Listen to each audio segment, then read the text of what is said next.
Hey YouTube, Do-It-Yourself Junkie 369 here, and today I'm going to do a quick install video on this iArmor I guess it really doesn't have a name. It's a side rail for your truck. It's got the skid protection plus steps.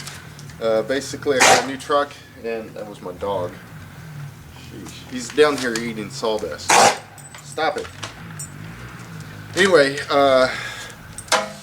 new truck. Son's having trouble getting into it because he's still pretty small, so we'll be putting these in. I have a link for them where I bought them on Amazon. It's a pretty good price. I liked it. It's aluminum, which was one of the things that I figured I have to have. The ones on my exterior are aluminum. They're a different design though, and the welds look pretty good. They look like welds that I would do. And there's cheaper versions of this. I believe they're called Nerf bars. And those were made out of steel, which I didn't want rusting and then just having to pull them off and throw them out. I think they're a third of the price though. And then also some of the reviews, people said they only weighed about 180 pounds, and when they stepped on them they bent. And this is a nice thick tubing here for aluminum, and it's got bracing, so I really doubt these are going to bend when I step on them. The instructions are about a page and a half. Not really much words there, mostly just pictures. And one thing they said is they list the torque, so that's good, 22 to 25 foot-pounds. And if you over tighten them, you'll damage the bars, because it actually has like two brackets that sandwich this in there and then squeeze it together. So if you torque it too high, that it's just going to keep squeezing until you damage something.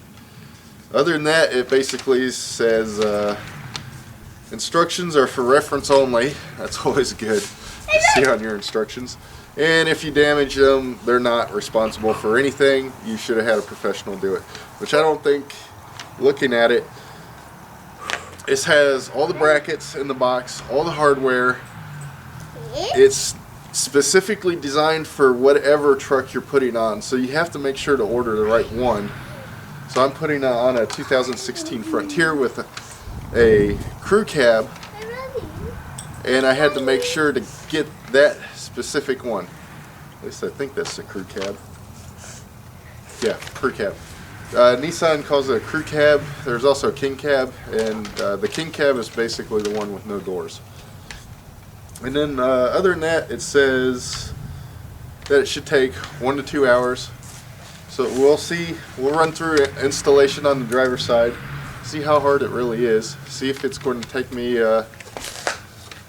We'll shoot for an hour and a half. So we'll see if one side takes me 45 minutes, and kind of extrapolate the time from there. But so far, based on unboxing, these are really awesome, and you should pick up a set if you're looking for something on your truck. They're really light. They look like they're going to be really strong, and they're unique. Most of the people I see go for the oval bars, and I just didn't want to do that, even though that's what's on my exterior. Anyway, you'll definitely need your bag of hardware that comes in the box, and either some sockets or some wrenches. I want wrenches just because I didn't know if I would need deep well or normal. And it's going to be a 13 millimeter and a 16 millimeter. So, and then as far as telling difference between driver's side and passenger side, on the brackets they're marked either like P or D, but on the actual steps themselves they're not marked. And looking closely at the picture, it looks like, well, I mean, on the picture it looks like this side is the front.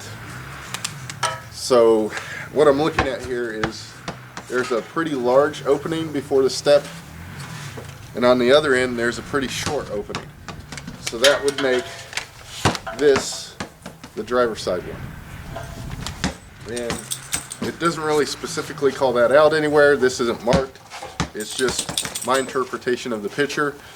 I put it up to both sides and it looked like you could mount it on either side, honestly. So let's go get to work.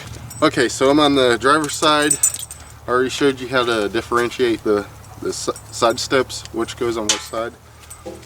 You're going to need 3 of these brackets for each side. And this is what I was saying. This one's marked.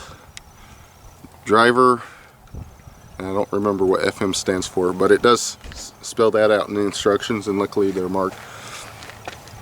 And they're basically going to go up against the frame of the truck, and I'll take the camera with me and show you what's going on. But basically these go on existing studs that are sticking out of the frame of the truck, and then the bar mounts down here. And there's some lock nuts that are used on this step of the installation, and they're the 14 millimeter. Here's our lock nuts. Because they're lock nuts, you don't want to use any of the washers or anything with this installation portion of it. So we'll grab our wrench. I'll take our camera down there with me and show you how to install one of these, and then real quick I'll finish the other 2, and then we'll come back up here. I'll reposition the camera and give you a shot of what it's like to attach the bar. So here we are under the truck. Right here is the rocker panel and the door. This is the frame. So here's part of the unibody portion of the frame, and these are the studs I was talking about, and there's 3 sets. There's one here, one right above me, and sorry for this being upside down, but one back here near the rear. And that's what you're going to be attaching these brackets to. And to do that, you just place them up there and then attach the nuts, the ones that have the lock nut. So it has that texture on it and that flange, and that's what keeps it from loosening up. This is one reason I bought this kit, is because it has everything, and most of the reviews seem to say it was really good about this part. It has absolutely everything that you need to get this done. So we'll just put this up there real loose, and I'll do the whole install and then come back and tighten stuff. That way I have some wiggle room on how stuff fits together, and that way if you tighten everything up at the beginning, you might get something that doesn't line up right, and then you'd have to go and loosen everything anyway. So I'll hit pause on the camera, put in the other 5. I'll go ahead and do both sides, and then come back and show you how to mount the step to these brackets. Okay, so now we have the brackets on. If yours aren't marked D or P for driver and passenger, just remember the bracket, the flange that goes on the frame faces to the aft of the vehicle, or the back of the vehicle. Once that's done, you want to get your sidebar set up there, and you're going to use these brackets with these carriage bolts stuck in them like this, and then you'll need 2 flat washers for each one and 2 lock washers, plus obviously nuts to put them on. And these are the 16 millimeter nuts. And the brackets go in here just like that, and then they go through the brackets on the truck, and flat washer, then lock washer, and then everything tightens down, and you want to make sure to go 22 to 25 inch-pounds. So you really probably want to use a torque wrench on this. If you don't have one, I'll include a link below for a good one. It's a micrometer click type, which is the kind that I used while I was working on helicopters, and I like it better than the other ones. So I'll go do that part, and then we'll do some close-up video of it after the install is complete, show you what everything looks like together. I've leveled the bars. The hardware is just kind of hand tight.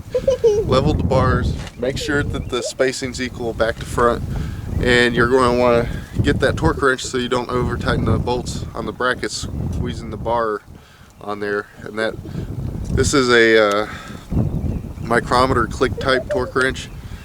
I have it set to 25 foot-pounds, and basically when you hit the torque you'll hear a click noise.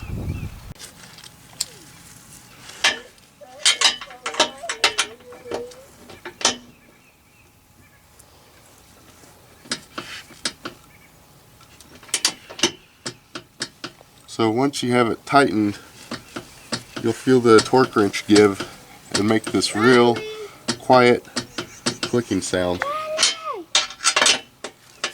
that you probably can't hear because my son's yelling at the dog.